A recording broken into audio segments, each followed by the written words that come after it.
Hi, welcome to the Sifu Mimi Chan show. Thanks for joining the conversation.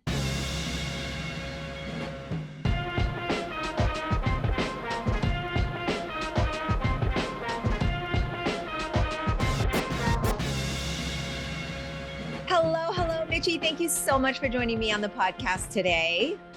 Thanks so much for having me here. I will apologize in advance in case Parker decides to come up and get herself on camera right in front of the camera, because it may happen. Not a problem. That is often the case on this show. A lot of the pets and family members like to kind of jump in and say hello. So for our listeners, Parker is a very curious cat who is very curiously staring at birds outside in the window behind Michi. I can't blame her. It is a lovely day outside. I want to be outside after we are done talking. Oh my gosh. And you're in Chicago, correct? Yes, I am. We're about half a block away from the lake on the north side. Okay. So is the weather kind of nice and moderate? Because I know Chicago can be pretty cold. I mean, being a Floridian, I'm afraid of anything below 70, so. Somewhere the ancestors are laughing at me because Chicago's like, yes, it's cold, but I still fare much better here than in the deep heat and humidity of Southeast Asia. Yeah. Understood. Well, we were talking offline a little bit earlier, as this is the first time that we've met, and we wanted to give a shout out and a thank you to our mutual friend Jean Ha, who connected us. And we could just spend the whole hour talking about how marvelous he is, but we won't do that because there's a lot of things I want to talk to you about. But thank you, Jean, for the intro, and we adore you. And we were saying all sorts of nice things, so we really appreciate the introduction. So I'm really excited to speak to you for a few reasons. One, obviously, Jean spoke so highly of you, but there's a lot of times I send out an email and I'm like, hey, lovely guest, just send me your bio and your photo and whatever you want to talk about. And sometimes I get the bio, sometimes I don't. Sometimes it comes like 2 weeks later and I've already edited and like the podcast is already scheduled. Oops. But you've sent now. And I was so impressed on your website because you've got like several different length bios and they're so well broken down. I mean, naturally, you are a Hugo Award winning writer, so I would guess that you could probably throw together a bio fairly easily. But I always find that difficult, like writing my bio. Like that's the part where I'm like, oh, what do I include? And you've got like the short one, the 25 word, the 100 word, the 250, and then the long form. And they're all like so fabulous. So thank you for the detail and for that. Oh, I should be honest. I hate writing bios. I hate writing my own bios. And I'm super, super thankful to all of the writer friends, particularly shout out to Mary Robinette Cowell for this one, because looking at how they have broken down their own websites and how they do these things, it's like, oh, this is actually a formula that I can follow. I don't write a lot of fiction, but having Mary Robinette introduce me to the MICE quotient, which if you haven't looked it up, basically talks about constructing short fiction like you're nesting code. And it just blew my mind because it means like there's actually a structure that makes sense to me that you can follow, because otherwise, if I'm not careful, I write myself into the weeds. So the long form one is the one that tends to be the more natural one for you. Yeah. The short one, I would say, like, social media is in a lot of ways a dystopian hellscape from which we will never escape.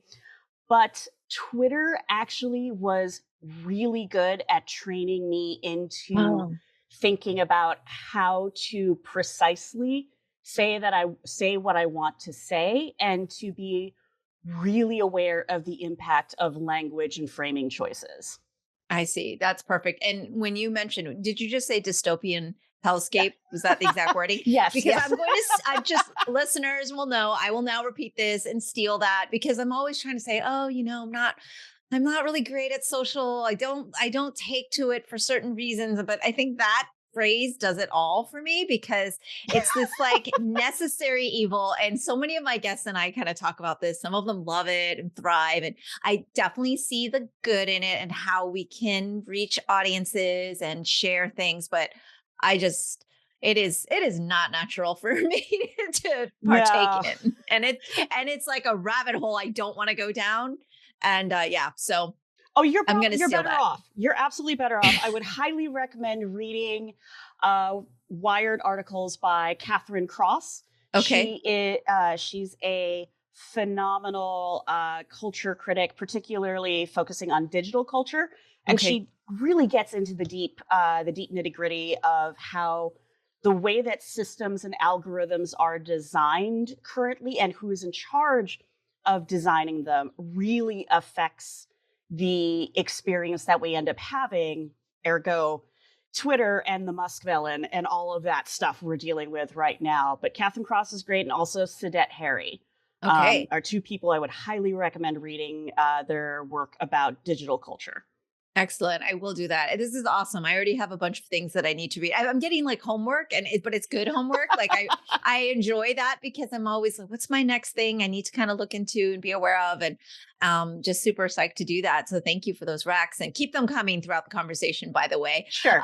So we are talking, and it is AAPI Heritage Month, and I always get a bit of a laugh because suddenly, reporters will reach out, or you'll get a little bit of interest about the work that you've been doing for your whole life anyway, for like this 1 month of May. where, It's like, oh, suddenly we exist. It's like we yeah, pop out of nowhere. It's suddenly yes, like every marginalized community that has a History Month, Heritage Week, yeah, anything like that. We're all part of the club of like, apparently we only exist for a certain part of the amount of year, but certain exactly. part of the year. Exactly. But at the same time, it's kind of like, well, if you're going to pay attention, let me say everything I could possibly say in this short amount of time. So maybe I'll be heard, type of thing. Right. And so I do like to have guests on that have shared experiences. And I just like to hear about Mhm. experiences. And, when Jean mentioned you, I was super excited to talk to you. But then also, once I started to go down the rabbit hole of reading your articles and your newsletter, especially the most recent one, I'm just like completely blown away and excited because Oh, thank you you. said something in one of your newsletter lines, and you said, representation doesn't just matter, it's also a responsibility. And I just thought that was just so accurate. And I'd love for you to speak a little bit to that, because what we're talking about now is, yes, there's this representation month, and where we get to kind of, so to speak, celebrate. But I think beyond just talking about things, I think for us, as AAPIs, especially, other than conversation, I think there needs to be more action oriented things. Right. And so I'd love to kind of hear, your take on that, and also just kind of pick your brain on it. Oh, yeah, sure. I mean, I have been really, really lucky to, particularly in the last 15 years or so, to have been around some fantastic thinkers and writers. And, I will always go really hard for advocating and cheerleading for the genre of speculative fiction and all of these different subculture spaces, because I feel like they were having those conversations about privilege and power and responsibility and visibility and all of these things that we see being talked about now in mainstream spaces. We were having those discussions over a decade ago, particularly led by Black women, by trans folks, disability advocates. It's been really formative in shaping how I approach these things, because my background is I come from a Midwestern suburb of Chicago. I can't ever claim to come from Chicago, actually having come from Chicago until, I moved here in '06. But I did grow up in the suburbs, and with a few exceptions, I was living in a very white dominated space.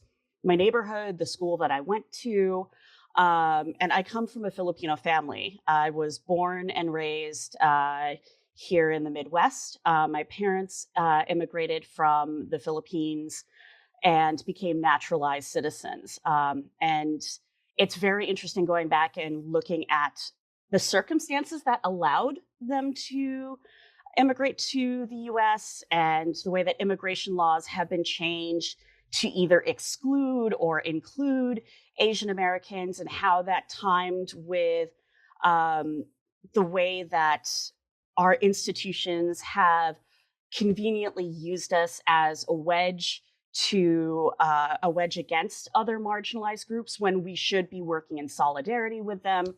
And I think that's why, like, the theme of responsibility around representation is really, really important to me, because we have fought very, very hard for this, and it has come in waves. This current wave that we're seeing is certainly not the first time. Yeah. I remember when it was a huge deal. Margaret Cho had her sitcom when it Yeah. came out, and the idea that when we talk about where we are in this current moment of Asian American representation and how it's not new, it is part of a long struggle that we've been going through, but the heightened visibility that we now have, in part because technology makes it easier for us to be visible on our own terms.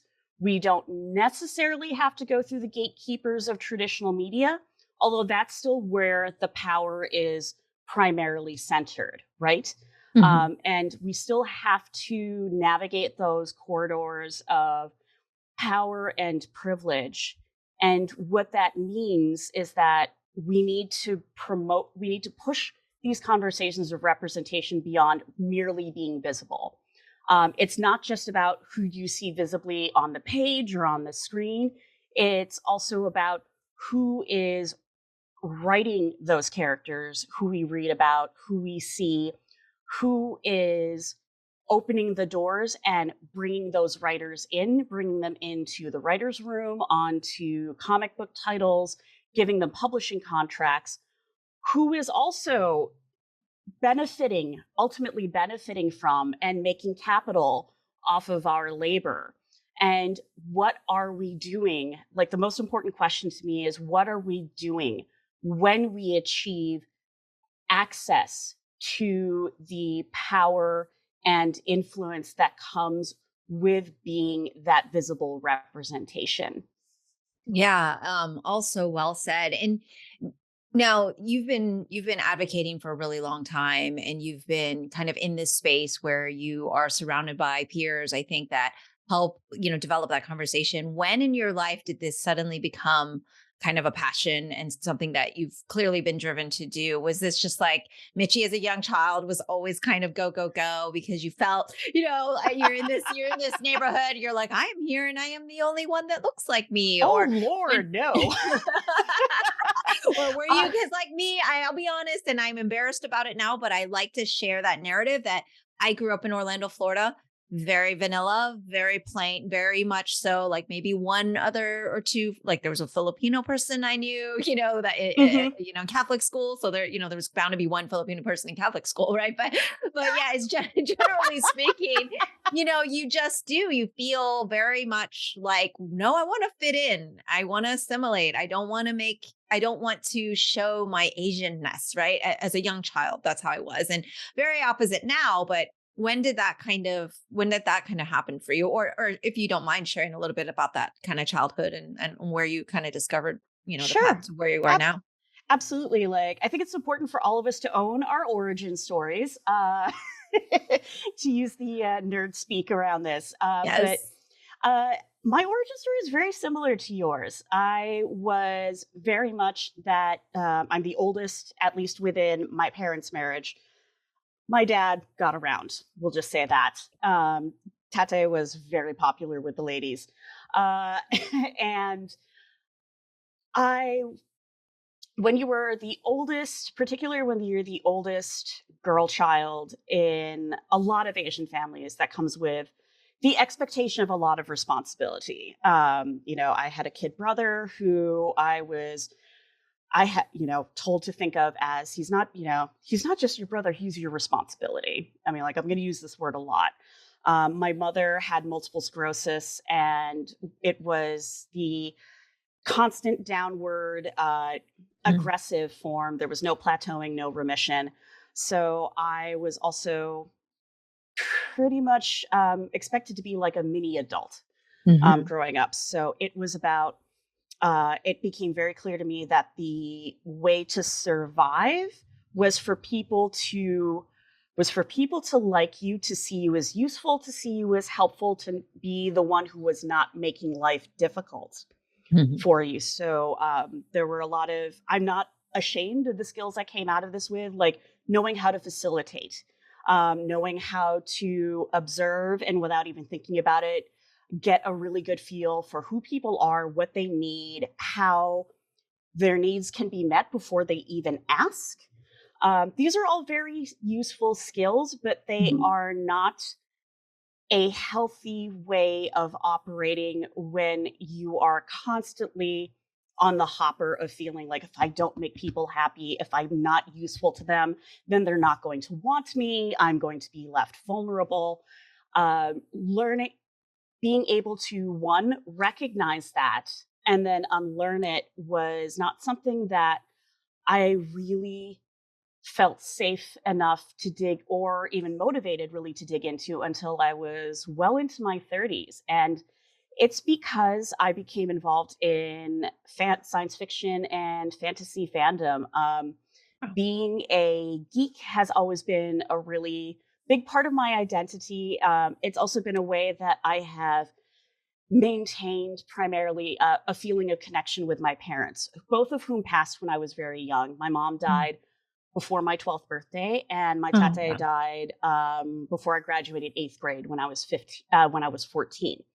So both of them, and my relationship with my tate was a bit fraught as I got older. Between the time that my mom died and he died, there was a stepmother involved, who I'm pretty sure was involved in the picture way before my mom died. And the way that I maintained connection with my tate was through our love of anime, of manga, of superheroes, science fiction.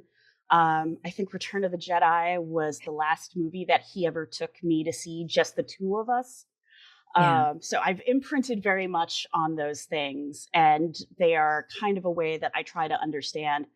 Well, they were a way that I would try to understand my parents, and that became a way for me to sort of start digging into these more fraught and very painful issues of identity, and intimidating issues of, where do I fit in this white supremacist racial hierarchy? I mean, all of these things I didn't even have the language for. But then I started getting involved in nerd spaces and quickly realized that there were a lot of things going on, discussions about sexism and racism, and I didn't even know what the term for ableism was at the time, immigration reform, all of these things, like everything having to do with our language and narratives around the other, were very heavily being explored. And I think because that's some of the conventions of the genre, is that this is supposed to be a space where you can imagine anything, and anything and everything should be possible. And yet you had a very specific subset of people who were absolutely losing their shit over the idea that elves in Middle Earth could be Black, or that you would have the temerity to question Joss Whedon's use of and appropriation of Asian, particularly Chinese and Japanese culture, without ever having any Asian main characters on the screen. I mean, like the number of times you cringe hearing the very, very bad usage of, I believe it was Mandarin. They were Mandarin, no. We'll just leave aside the fact that way back then. And Firefly, you're talking about, right? Oh, yes, I'm talking about Firefly. For our listeners, like, I'm actually following you, which is great, because sometimes I'm like, oh man, I hope I'm in the know. I hope I understand. I'm like, I think she's talking about Firefly. I keep forgetting how I'm like getting older. And these are things that I actually have to like clarify the reference for now. But all of these discussions just like happening and realizing, oh, not only is it okay for me to talk about being Asian American, to talk about being Filipino, I realized I didn't really know how to talk about it. I was much more comfortable talking about issues with gender and talking about internalized misogyny and how I used to play that game of I'm not like other girls because I like nerd stuff and I like sports. And as a 45-year-old looking at my 25-year-old self and wanting to be like, oh, honey, oh, no. We need to have a discussion about this. I did not it was around this time I started realizing my friends are mostly white. They're mostly men. Why is that? That was not necessary. Like some of it is because of the social spaces we inhabit, Right. and who is let into those spaces, which, was also a way for me to start thinking about the model minority myth and how the stereotypes often appended to Asian Americans are not nice things. They're not good things in the same way that someone says, oh, you're not like other girls. Some saying like, oh, but you're not like those other, non-white people. It's like, is this really complimentary? Calling me exotic is not actually the nice thing that you think it is. Yeah. And seeing people able to talk about that through a lens of a common language that we all share around superheroes, around Star Wars, in a way made those conversations less intimidating and more personal. Made it maybe actually personal isn't the right word. I'd say they make them more relevant to people. They could, and particularly if we're talking about folks with privilege, you could see them connecting to a topic or to a framing that may have felt very disconnected to them before. Like, oh, why should it matter? Who you see, and I'm like, or why should it matter about why do I care about the way that queer folks are stereotyped around AIDS? I'm like, did you read the Legacy Virus storyline in the X-Men comics in the 90s, which was actually supposed to be a direct analog to the AIDS epidemic and how we were treating queer folks, particularly gay men, about being a hard hit community by this virus. Yeah. It was very interesting to see all those discussions happen and then realize that, like, why have I been avoiding them? And then starting to feel like this is a space where I can actually create room for myself. I went to a panel at a convention in 2011, and it was a discussion about being being artists and how being nerds affected their journeys as entrepreneurs. Oh, okay. Everyone up there was a man. Everyone up there was a cis man, as far as I know. The only person of color was the moderator, a friend of mine who had actually invited us to come see the panel because he'd never done anything like this before. And he'd been like, yeah, this might be a little weird. Apparently, the person who invited him to be the moderator didn't realize he was Black. And he was like, that was interesting. So I had gotten up during the Q&A to ask a question about, hey, you've shared your stories. What is it? What advice would you have for women who are trying to break into the industry because there's still a glass ceiling?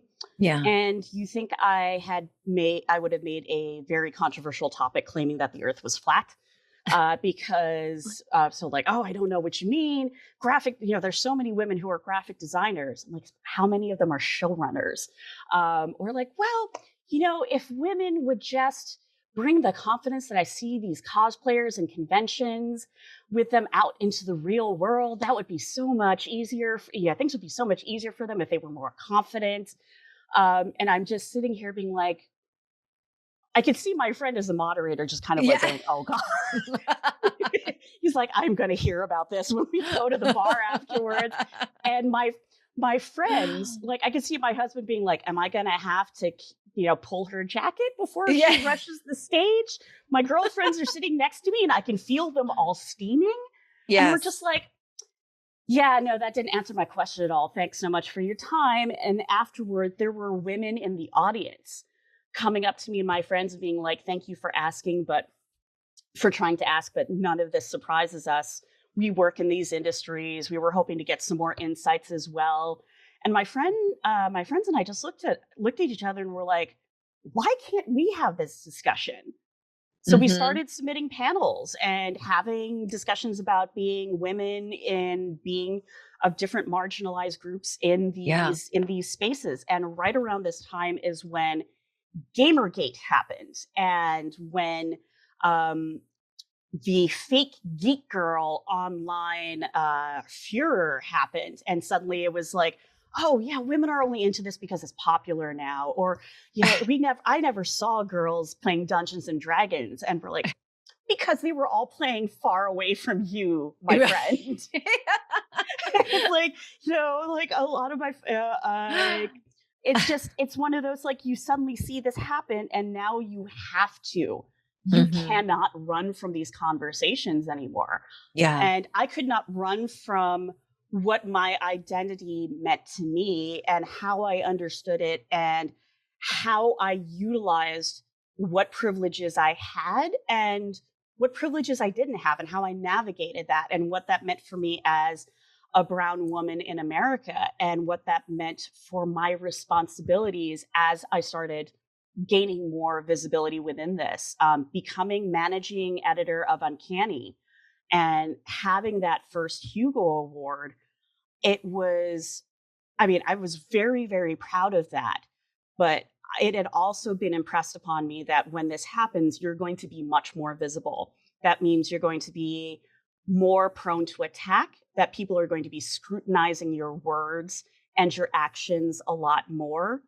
And that just made me very cognizant of where of the way that a person can occupy multiple positions of oppression and power at the same time, and Mhm. how if you are not aware of that, if you're not wrestling with that, no matter your best intentions, you will still cause harm. And the best way to at least try to minimize the amount of harm that you can cause through a well intentioned mistake is to be aware of these things, and to always be aware that when you mess up, the first thing you say is, I'm sorry. Like, here is how I caused harm. I acknowledge that I did this. Here's what I'm going to do to try to repair this. No one is obligated to forgive me. I have to show that I've done the work. And it is not my responsibility nor my place to tell people how they should feel about me going forward. Yeah. But these are all really fraught and scary as hell positions to be in. So, in a lot of ways, like, what I hope that I can do is have these discussions in a way that, while I'm not backing away from the reality of where you are being a marginalized person who becomes more visible, who has access to more power, Mhm. um, at least also make it like this is a normal thing that we should be able to talk about. We Yeah. should be able to talk about how fraught it is, but also how much of a pleasure it can be to bring other people with you, to see other people surpass you because you, in some way, had either like worked as a mentor, or because you broke down this barrier, it made it possible for people to not just come in with you, but go farther than you. Right, Because right. No. we're not unicorns, we're not Highlanders, we're not jostling to be, there can be only one. Um, it is, but yeah, more than if I had ever gotten involved in political spaces or advocacy in some other space, I think doing this through the lens of entertainment media and pop culture has made me far more aware of where I'm operating as a person in 2023 in America, and what that means and what is possible for me. Yeah. Yeah, so much to think about and digest there in what you just shared, and one of which was, that intent, right? Like, so Hmm.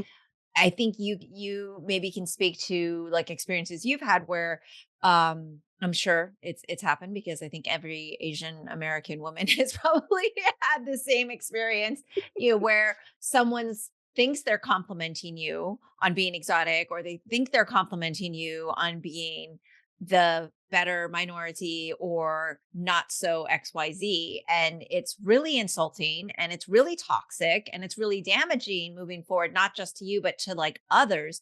And so you want Mhm. to correct this behavior so that you can say, hey, moving forward, just so you know, this is actually not okay. And this is actually how you should, maybe ask a question versus make an assumption. And then people say, well, I didn't mean harm by it. So there's no harm there, right? Like my intent wasn't malicious.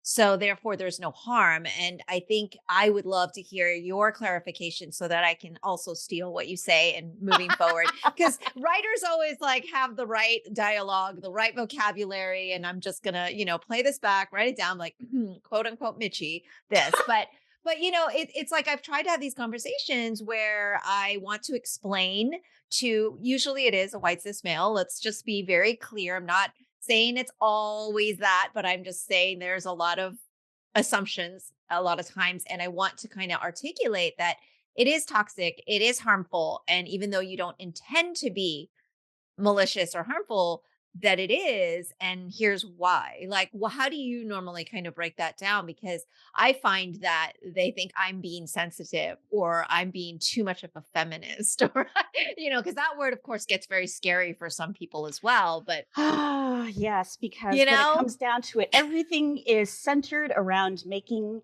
the white people feel comfortable. right? Um, White fragility, and yeah. and and it's like it's so hard because I have so many friends and colleagues and people that are trying to fight against that stereotype, like, no, we're not like that, please don't lump us in. But at the same time, there's that majority that's out there that's still perpetuating that same toxicity. Yeah, that's I wish I could, this particular framing has been around for a while. So I cannot take credit for it, but I have often heard people describe it as uh when you step on somebody's foot, you don't mean to, but you still hurt, it still hurts. You can't Mhm. tell. It's like when someone says like, "Oh, but I said this thing and I didn't, and I didn't mean to hurt you, therefore it shouldn't hurt." Like, when you step on my foot, you didn't mean to, but it still hurts. You can't you can't deny that you caused harm. So what you say is, "I'm sorry, I didn't know that. I won't do it again, or I will try to do better." That's it. Nobody, when you say to someone like, "Hey, that thing you said is actually kind of racist." Quick explanation why.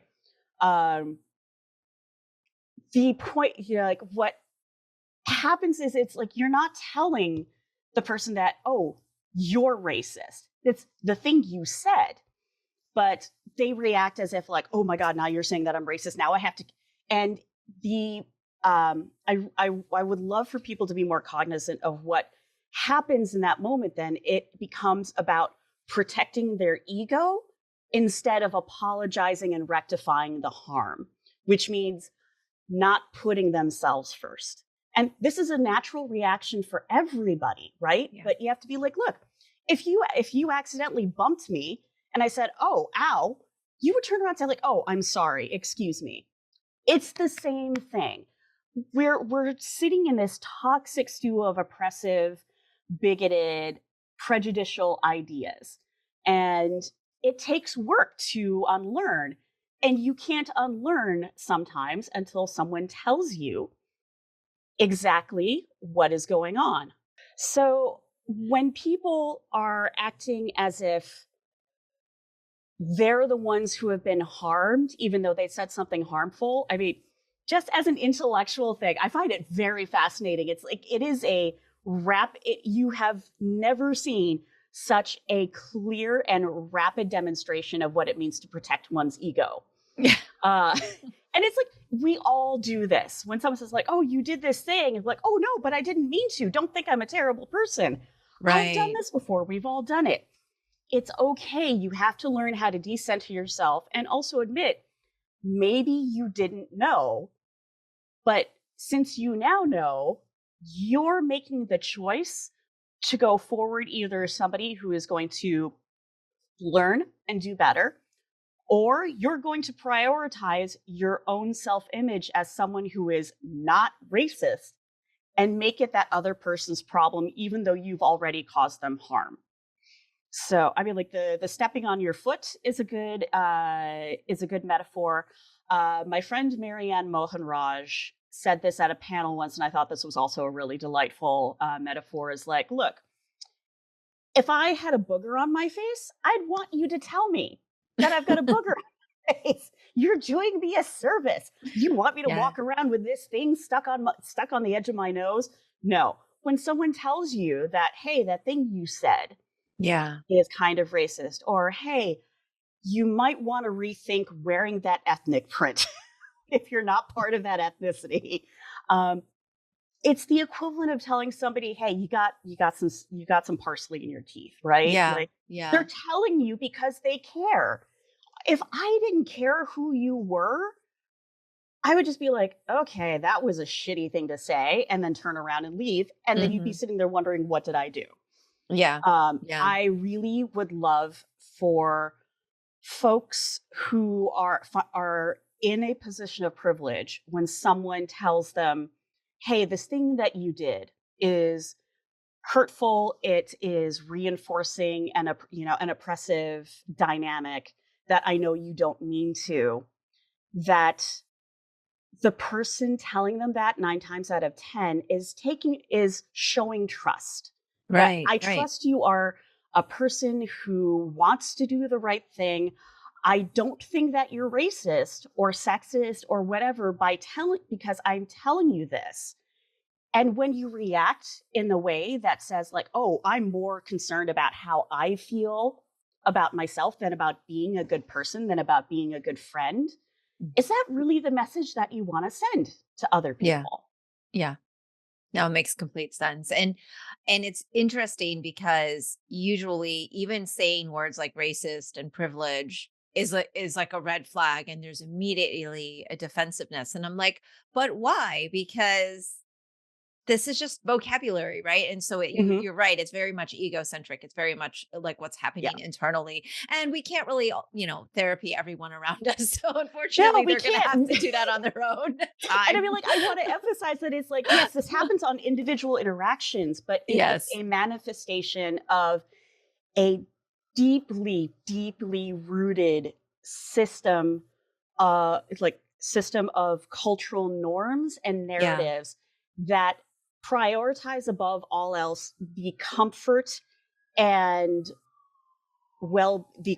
and ego of those with privilege, which tend to be white, male, cisgender, able bodied, rich, Christian, like all of the things you can pile on those labels, because that's who built this country, and that's who those are the concerns and perspectives that shaped everything that we live with right now. And which is why a lot of people who fall into those categories are freaking the hell out that we're actually trying to not just make surface changes, but make changes to an entire system and culture that has for centuries centered very specific people as the natural inheritors of power and resources, and who should be on top, the right people being on top.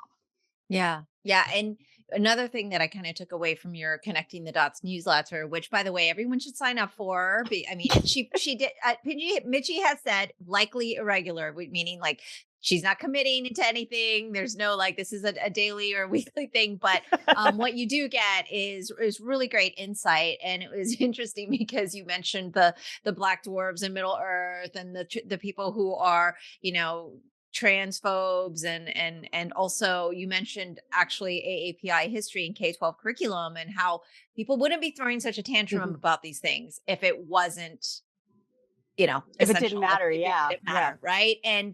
And it's funny because I'm literally talking to you today on Tuesday, May 9. This is not going to air on May 9, but literally somehow, I don't know how I did it, but no, I do know how, but my AAPI history bill is now required in Florida as of today. The governor Yay! signed the bill. Congratulations! So it Thank went you. through.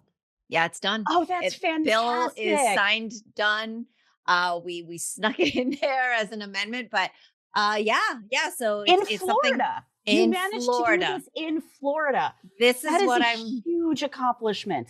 Yes. Yes. And this is like, I bring it up, not to make this conversation about me, but because if Florida can do it, everybody, and anybody can. But this is the point is if you're willing to have the difficult conversations, if you're willing to kind of push those boundaries and also be in spaces where these conversations need to happen and they're not really accessible, you kind of have to push your way in because people are asking me, how did this happen? How did this happen in Florida when other parts of education are under attack, where they're taking books off the shelves versus putting them onto the shelves? And my answer is just literally that. Like, you push yourself into a space where you have conversations, and at the end of the day, legislators are just humans, and if you can start these conversations honestly and not go in offensively, right? If you go in just having a really honest conversation, I mean, we were bipartisanly supported. We have a Republican supermajority, and this bill has passed in Florida in a really crazy climate. And so these conversations are really essential. And obviously, having someone crazy enough to dedicate 2 years of their life to this is another part of that, because it has been really consuming. But I feel like Florida is a really great example of the fact that if we can do this, then every state should and could get it done for sure. I do think it's really interesting to think about also how, when we have discussions about like, oh, you need to put yourself out there, you need to go ahead and do it. One of the things that's one of the very difficult things for me to internalize and wrestle with was really understanding how the perceptions around different racial groups really affect how people in power, particularly when we're talking about like white establishment, reacts to someone who is trying to push forward. I have been in situations where I have literally seen my friends who are Black say the exact same thing as me, Mhm. and everyone acts like they're about to set fire to everything. Yeah. Um, I repeat the same thing, and suddenly it's like, oh, well, when you put it like that, I'm like, put it like Yeah. what? I just said the exact same thing. Yes. Yes. And I think it is important for us as Asian Americans to acknowledge that that dynamic absolutely comes into play. It does not downgrade, it does not denigrate the work that we've done.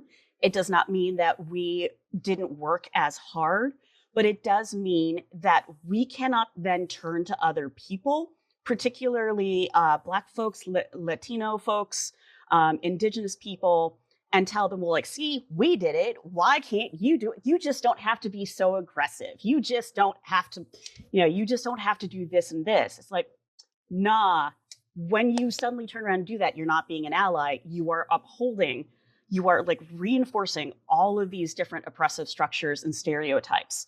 And it's very difficult and frustrating to know that that is a dynamic that that we all have to navigate. When I am like, how do you walk that line of being someone who is a collaborator, who is a co-conspirator, and who is a supporter without talking over or taking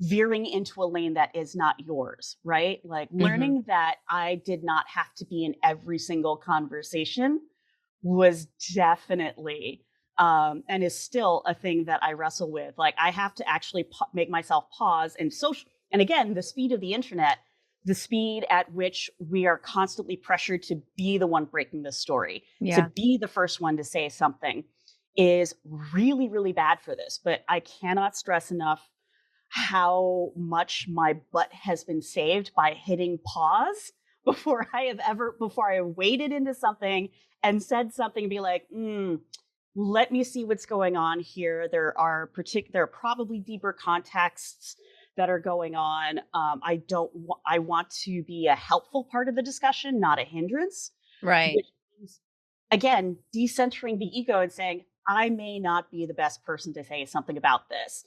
Right. It has been made so clear to me so many times being in, fandom spaces when I would be approached to be on panels or to write an article about something or to be Hmm. involved with a thing. And it gets very clear very fast who is asking you because they actually know who you are. They're familiar with your work.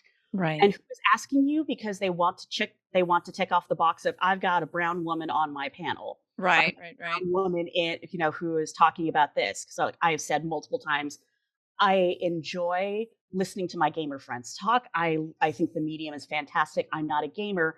I cannot speak on as an expert on Right. Right. most things gaming. But I still get asked, and I'm like, if you're asking me after I've done this, and it's on my website, I've said this multiple times everywhere, and I still get asked. I'm like, you are just looking for someone to do the ticky box Yes. Yes. thing. And it's not that I don't enjoy talking about representation issues, Hmm. but when someone asks you to be a part of an event or to be visible in some way, and you are only part of the diversity track of elements of those events, also a really good flag for me to be like, nah, I don't think so. Yeah. I don't think so. Exactly. I No, am not. Yeah.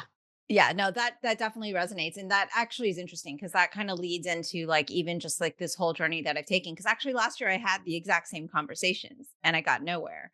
Um, so Mm. I did have to do something completely different this year.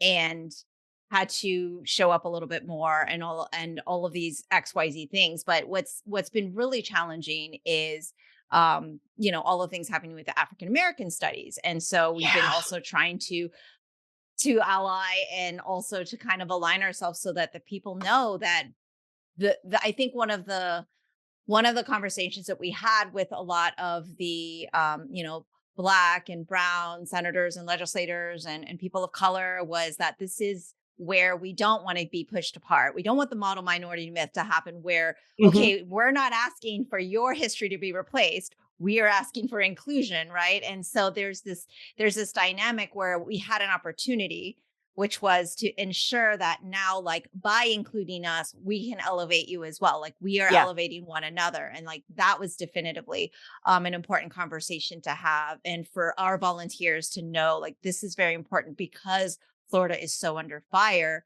for people to know, no, African American history is already there. Holocaust studies is already there. Hispanic heritage is already there. AAPI history is not there. Right. And so we're just asking for that inclusion. And so that was a conversation that had to be clarified, not just to legislators who also don't really know what's already there. Like a lot of them didn't know, but also just people in conversation because there was a lot of defensiveness or concern over replacement.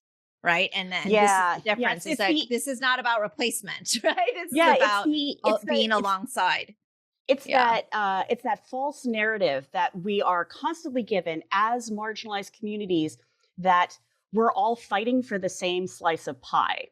First off, the pie is infinite. Right. Pie is Yes. infinite, but Yes. also why, like it, who does it benefit when we are fighting each other? Mhm. It benefits the people who actually have the vast majority of the power, the say, the Yeah. representation. Where it's the same thing that is happening with these frustrating discussions about affirmative action, right? Yeah. Where Yeah. it's like, oh, it's because this group and this group is getting special exceptions. It's like, no, equity, making space for equity is not making special exceptions for people who aren't qualified. And if you're already assuming from the outset that they're not qualified, you might want to sit and think about some internal work you got to do about some particular biases you may have. But also, why are you focusing on other marginalized folks and not, say, the number of kids who get in as legacy admissions? Right. Or Right. when you're looking at the history sections, it's like, okay, why are we afraid that one element of marginalized history is going to replace another? and react that way when it should be like, but there's still the vast majority of what we see in those history classes is white Western history. Yeah. And Yeah. again, also not to say that that's not important, but we want to look at Exactly. equity. Like, Yes. there's the idea that, oh, we just want to make everything equal. We just want people to be included. Like, no, it's making things equitable and making things integrated.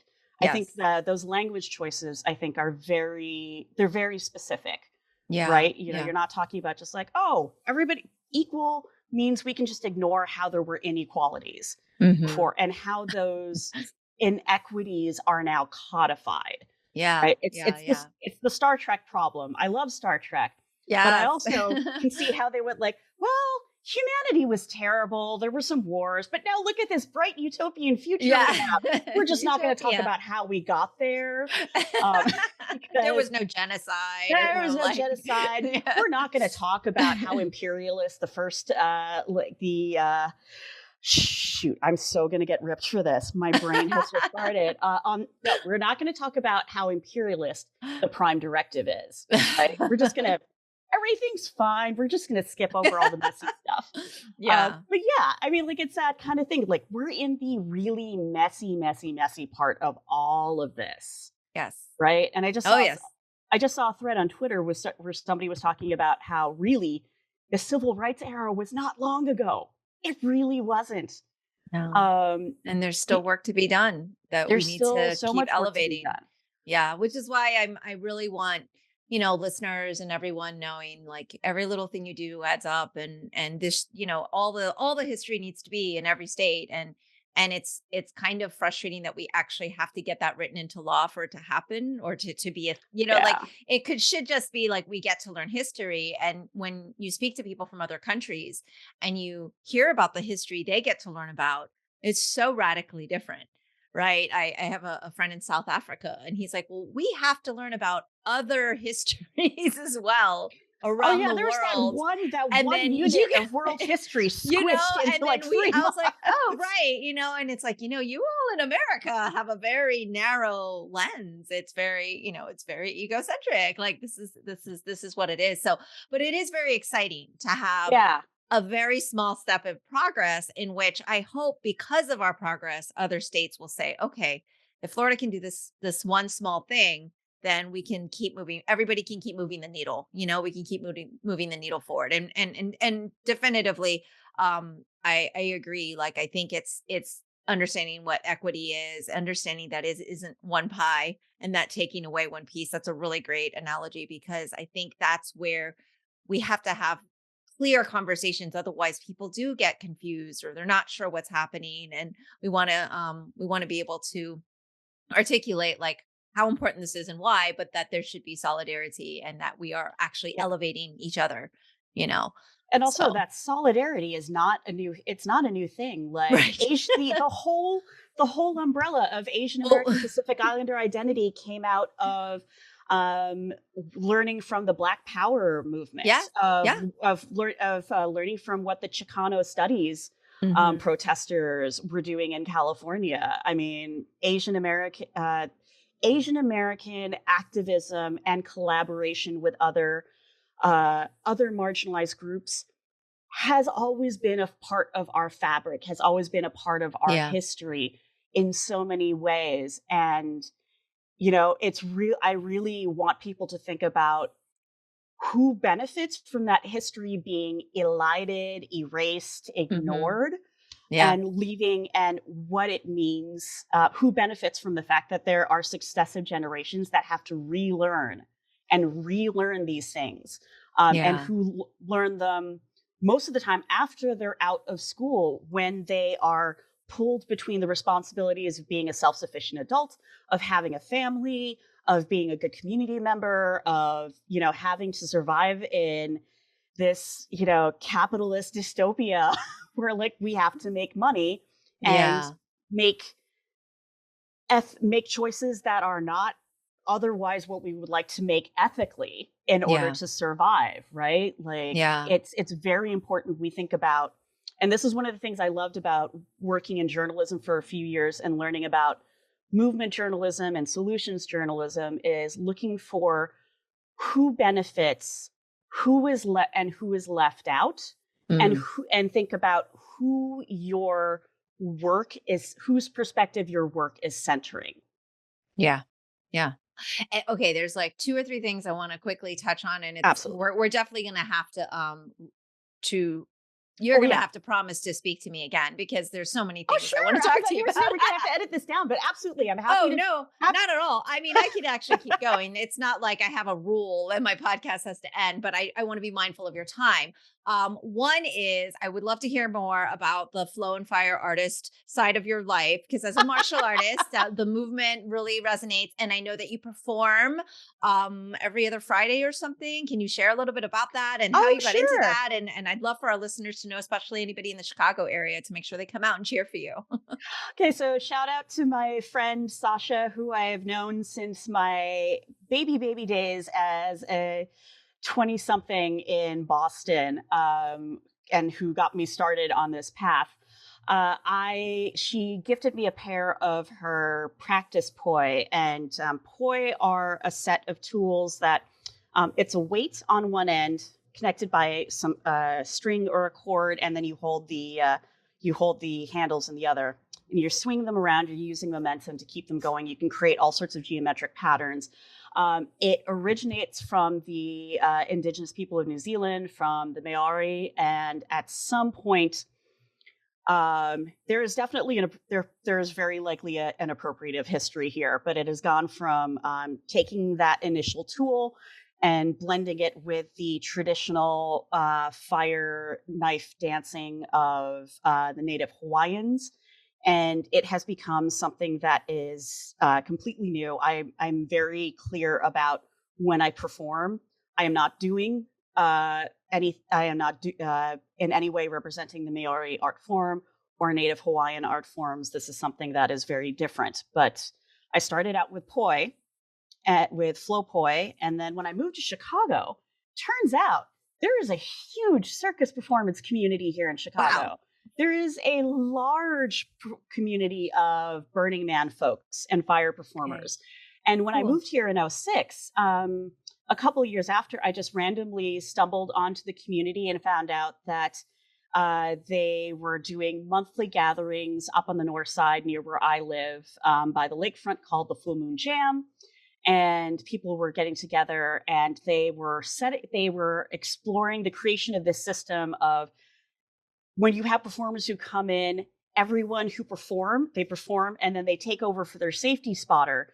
And then when the next performer is done, they take over. So it's this constant rotating system of everybody is responsible for everybody else's safety. Everyone is responsible for the smooth operation of the event. And there were also local small groups that would get together in a private space once a week to practice when the weather was warm. So these people were wonderful and introduced me into how to do this safely, the kind of tools I could use, the kind of fuel. I now perform with both fire and non-fire props. The non-fire props, I have fabric pieces like weighted flags and fan veils. I have LED equipment. I just got myself a new pair of LED fans. Nice. And with fire, I usually do a mixture of fire poi, fans, swords, and staff. I would love to pick up basic Filipino martial arts with the arnis sticks and then adapt them for fire as well. Yeah. I've been doing this for over a decade. I've been doing this for almost 15 years now, I believe. Wow. And I am no longer part of the Full Moon Jam, although I'm very proud of the work I did there. When I left, the jams had gone from we had taken the jams from being a very community-oriented, ad hoc, put together with whatever we had, and we ended up developing protocols and rules, and now the event is part of the Chicago Parks District Night Out in the Park summer event series. So if you are in Chicago and you go to the Chicago Parks District and you look at the events, the Full Moon Jam happens once a month between Mondays and Thursdays.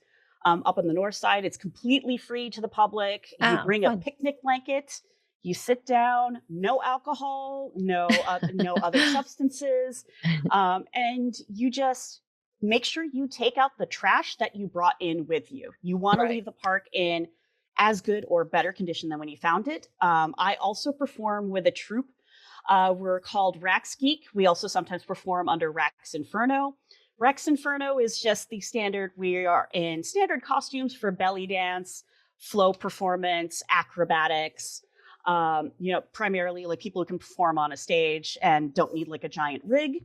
But when we do it as Rax Geek, we do this all in cosplay. Oh. I have performed Fire as Wonder Woman. This Friday, we are always performing at the Newport Theater in Chicago on the second Friday of every month. Okay. Every other month is Rax Geek. Every other month is Rax Inferno. So this Friday, May 12th, which is also my husband's 45th birthday, Oh, happy birthday. we are doing a all Asian American Pacific Islander show. And as it's Rax Geek, it's going to be a super nerdy show. So I am going to be performing as Mazakine from Lucifer. From Lucifer. Yeah. I Yeah. love her. I've loved her character Me from too. the comics. From the comics. Yeah. That Yes, was my, yes. yes. I actually ordered the white mask. I'm love going to have the this. half white mask. I love that comic, and I loved her from that comic as well, which She's- is exactly why I wouldn't watch the TV show.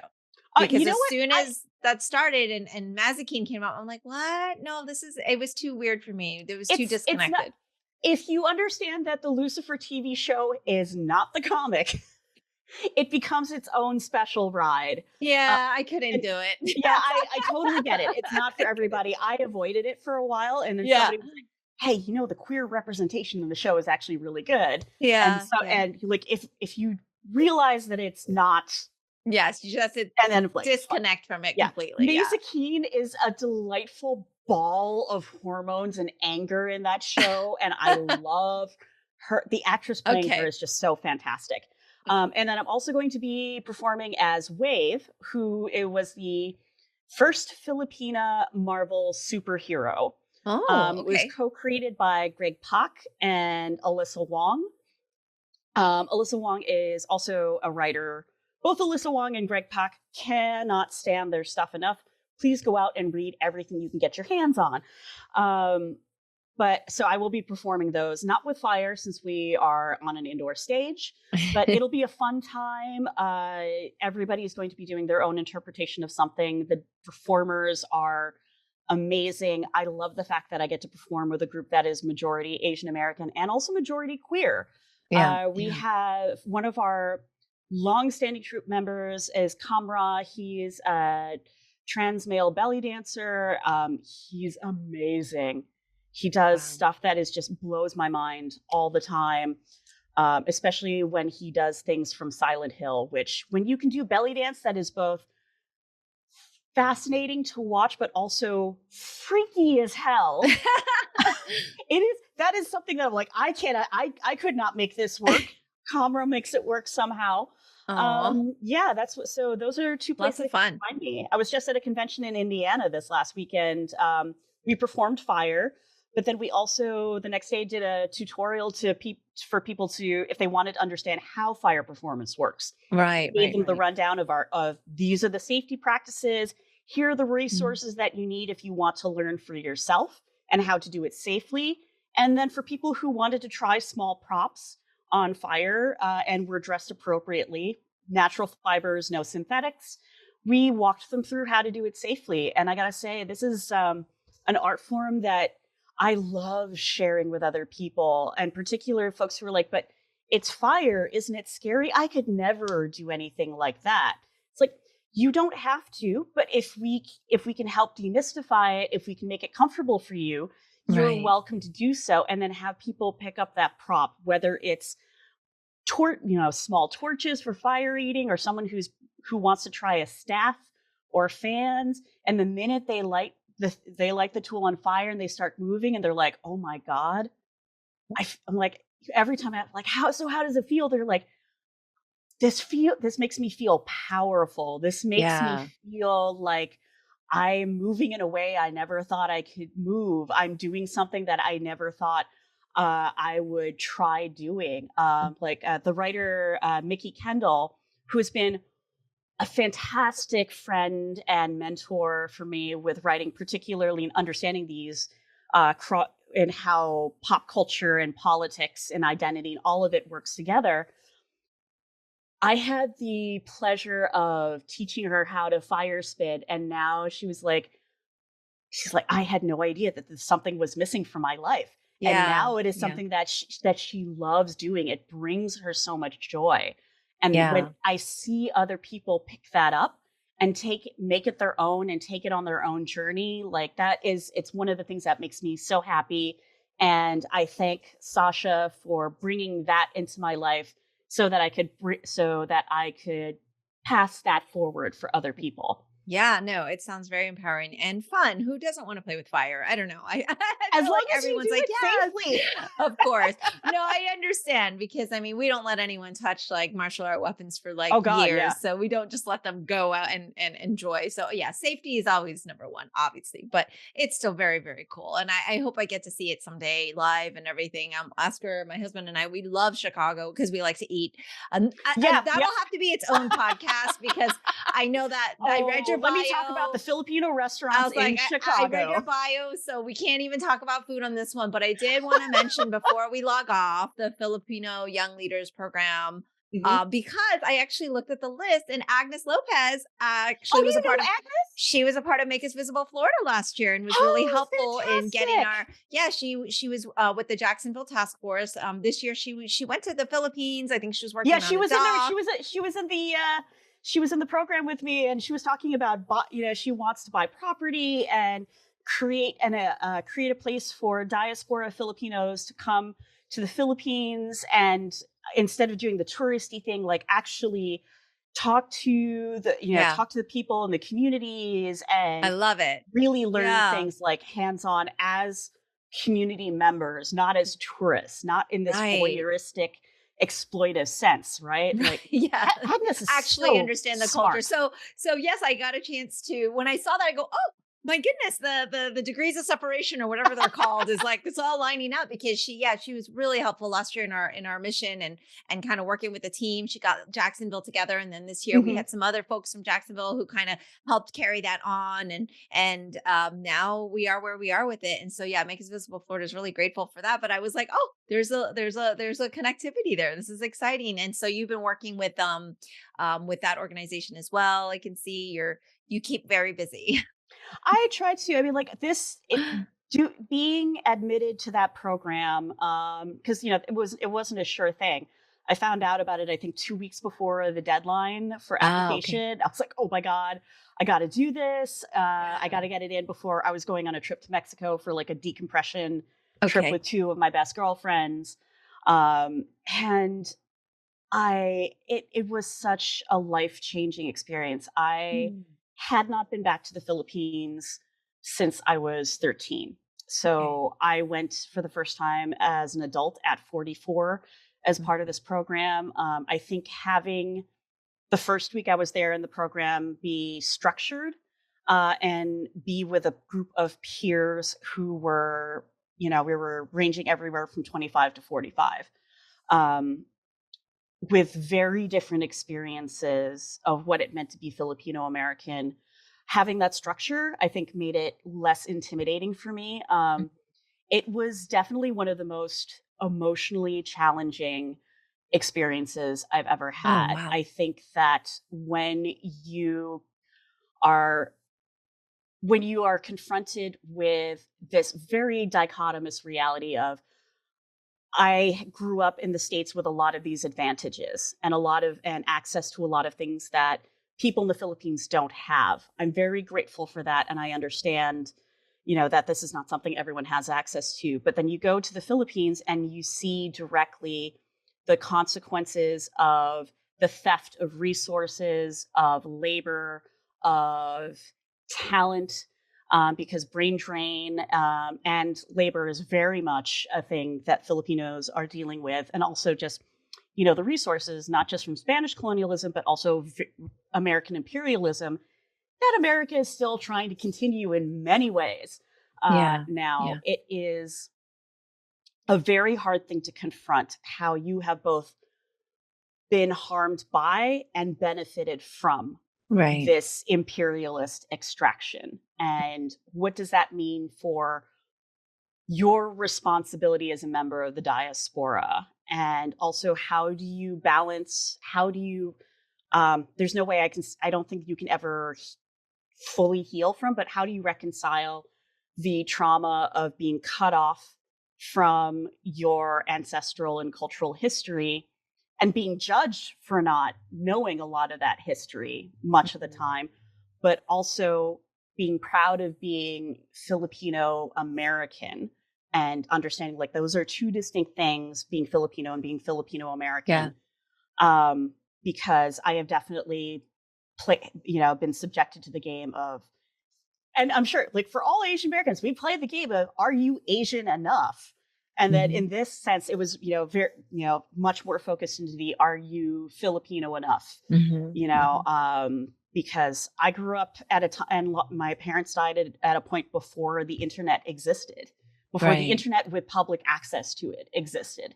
So I could not keep in touch with my relatives. I could not keep in touch with family friends, many of whom have now passed. I was able to actually at least get in touch with my maternal family when I was there and go to visit my mother's home province of Iloilo, which I'd never been there, or at least don't remember having been there. And getting to meet family and understanding like this is, I hope, the first of developing a relationship. But also just like I was an emotional and mental mess for 2 weeks. And during but that trip. sometimes we need to go through that, right? Like sometimes it's like, it's not a cleansing, it's the wrong word, but I mean, it's just a point in life where you need to kind of go through those emotions, right? And you can't do it unless you're there.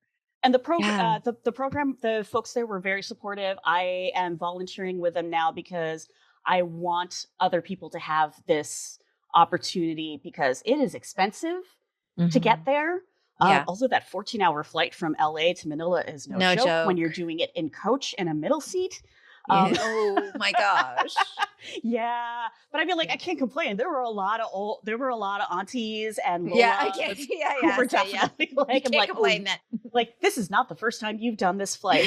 I really shouldn't. Right? You can see it. Oh my gosh. Yeah, well, but I mean, that sounds amazing. Love it. Yeah, it was very much an advantage. I want to encourage Filipinos at any age, at any point in their careers, to look at FYLPRO and consider joining or at least volunteering in some way. It's a really great way to find a pathway for you to interact with the Philippines and find a way that is true to yourself on how you can become involved in using the privileges that you have as a Filipino American to interact with the Philippines in a way that is generative, that is ethical, and that is not replicating dynamics of American superiority. All right. Well, we will leave it there for today, but we will definitely pick this up again so we can talk about food. I would next love time. to.